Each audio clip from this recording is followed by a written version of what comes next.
எவ்வளோ பேர் இப்போ வந்திருக்கக்கூடிய காஞ்சூரிங்கோடைய கடைசி பாகமான த லாஸ்ட் ரைட்ஸ் பார்த்துட்டிங்க. அப்படி பார்த்துருந்தீங்கன்னா இந்த வீடியோ உங்களுக்கு இல்லை. பார்க்காதவங்க இந்த வீடியோவை பார்க்கலாம். பேய் படங்களுக்குன்னு ஒரு ஸ்க்ரீன் ப்ளே செட்டப் இருக்குது. அது உலகம் முழுக்க எல்லா பேய் படங்களுக்கும் பொதுவான ஒன்று. முதல்ல வந்து பேயை காட்டுற மாதிரியான பயமுறுத்தல், அப்புறம் அந்த பேய்க்கு பின்னாடியான பின்னணி, அது ஏன் பேய் ஆனாங்க, ஏன் இவ்வளவு உக்கிரத்தோடு இருக்குது, அதுக்கு என்ன வெறி, இதெல்லாம் டீட்டெயிலிங் பண்ணிட்டு அப்புறம் அந்த பேயை அடக்கணும் அப்படிங்கிறது தான் பேட்டர்ன்.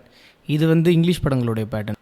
இந்த பேட்டர்ன் வந்து சில கண்ட்ரிகளுடைய படங்களுக்கு பொருந்தாது. எக்ஸாம்பிளுக்கு துருக்கியோடைய படங்களோ அல்லது தாய்லாந்தினுடைய பேய் படங்களோ இந்தோனேஷியன் பேய் படங்களுக்கு இந்த பேட்டர்ன் பொருந்தாது.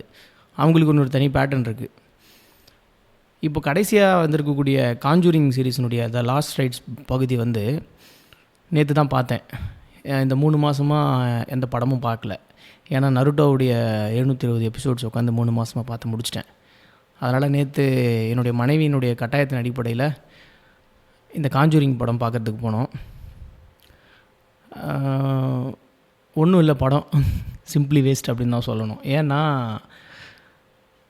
கதையாகவும் ஒன்றும் இல்லை. ஒரு காட்சி அமைப்புகளா இல்லை சவுண்டு எதுவும் இருக்கும்னா அதுவும் ஒன்றும் இல்லை. என்னவோ முடிக்கணும் அப்படிங்கிறதுக்காக இந்த படத்தை எடுத்த மாதிரி இருக்குது. இன்னும் ஏதாவது டீட்டெயிலிங் பண்ணியிருக்கலாம் அப்படின்னு தோணுச்சு.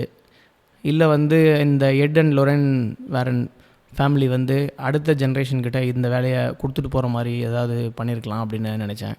அதுவும் இல்லை. எந்த பேயை காட்டுறாங்க, எந்த பேயினுடைய கண்டினியூஷன், இது எதுவுமே வந்து சொல்லவே படலை. பட் ஆனால் வெறுமனே சவுண்டை பார்த்து ஒரு பேய் படத்துக்காக ஆகுன்னு பயப்படுற ஆட்களுக்கு இது வேணால் செட் ஆகணும்னு நினைக்கிறேன்.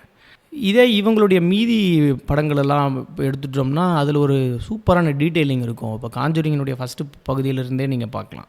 அதுக்குள்ளே ஒரு பக்காவான ஒரு டீட்டெயிலிங் இருக்கும். அந்த கதையை கொண்டு போன விதமாக இருக்கலாம். அந்த கடைசி வரைக்கும் அந்த ஒரு ஹாரர் படத்துக்கான கிரிப்பு வந்து இருந்துக்கிட்டே இருக்கும்.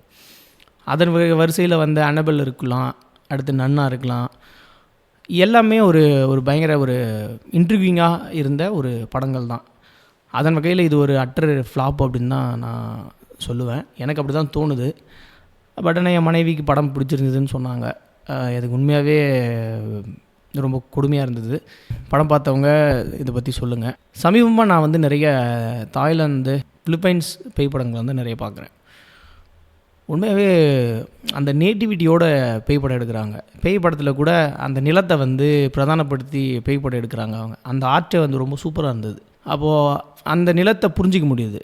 அந்த மனிதர்களுடைய லைஃப் ஸ்டைல் வந்து கொஞ்சம் நம்மளால் நெருங்கி போக முடியுது.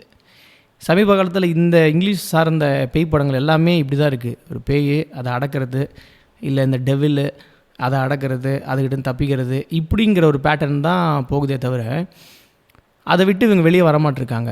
ரொம்ப பழசில் த ஆட்டோப்சி ஆஃப் ஜான் டோயின்னு ஒரு படம் வந்திருக்கும். ஒன்றுமே இல்லை, ப்ரீக்வல் படம் அப்படின்னு கூட எடுத்துக்கலாம். பட் ஆனால் அது ஒரு தனித்துவமாக காட்சிப்படுத்தப்பட்ட ஒரு படம். அப்படியான படங்கள் ரொம்ப ரொம்ப குறைவாக இருக்குது. இப்போது ஒரு இந்தோனேஷியன் பேய் படம் பார்த்தேன், காப்ஸ் வாஷர் அப்படின்ற ஒரு படம் பார்த்தேன். அது ஒரு மாதிரி யூனிக்காக இருந்தது. ஒரு பேய் படம் தான், அந்த பேய் படத்துக்குள்ளே இருக்கக்கூடிய எல்லா ஹாரர் தன்மையும் அதில் இருக்குது. கூடவே அந்த இந்தோனேஷியன் கல்ச்சர், அங்கே இருக்கக்கூடிய இஸ்லாமியர்களுடைய லைஃப் ஸ்டைல், அப்புறம் அந்த அந்த கிராமத்தினுடைய வாழ்க்கை, அந்த நிலம் எல்லாமே காட்டியிருந்தது. ரொம்ப ஒரு மாதிரி சூப்பராக இருந்தது. இப்படி ரொம்ப முக்கியமான பேய் படங்கள் எல்லாத்தையுமே இப்போ அந்த பகுதிகள் கொண்டு வராங்கன்றது தான் நம்ம இங்கே கவனிக்கக்கூடிய விஷயம். அந்த வகையில் சமீபத்தில் நான் பார்த்த ரொம்ப மட்டமான ஒரு படம் தான் இந்த காஞ்சூரிங்கோடைய லாஸ்ட் ரைட்ஸு. ஏன் அப்படின்னா எதுக்காக போகுது, ஏன் அந்த பேய்க்கு கிட்ட போகிறாங்க, ஏன் அந்த பேய் எப்படி அடக்கிறாங்கன்னு கூட இல்லை. ஏதோ சும்மா அதுவாக வந்து போங்களா அவங்களாண்ட முடியலடா என்னால், நீங்கள் இப்படியே இழுத்து என்ன வச்சுன்னுக்கிறீங்க, என்னை விட்டுங்கடா என்னென்னு ஓடின மாதிரி இருக்குது. ஸோ உங்களுடைய பார்வை இது என்ன, கமெண்ட்ஸில் சொல்லுங்கள். நன்றி.